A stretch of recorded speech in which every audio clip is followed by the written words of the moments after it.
आता बघा काय करायचं, जे मापाला आपल्याला ब्लाऊज आलेला आहे ते ब्लाऊज आपल्याला हाती घ्यायचे आणि जे शोल्डर आहे आपले दोन्ही शोल्डर बघून घ्यायचे, हे वाले. आता हे शोल्डरवरती शोल्डर ठेवायचं आणि असा गळा मापून घ्यायचा आहे हा वाला. आता हा कटोरीपर्यंतचा भाग बरोबर आहे इथून. आणि इथे बघा, आता जे बाजू शोल्डर गळतं एका बाजूचं, तर इथे हा गळा जास्त झालेला आहे, इतका गळा हा जास्त झाला.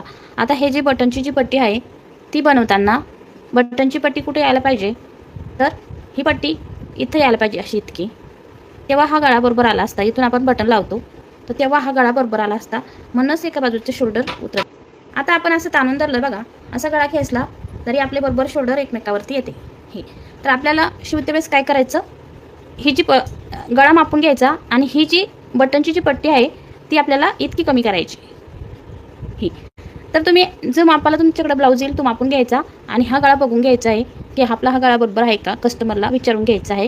की जर कस्टमरला एका बाजूला शोल्डर उतरतं तर तुम्ही मापाचं ब्लाऊज बरोबर बघून घ्यायचं आहे.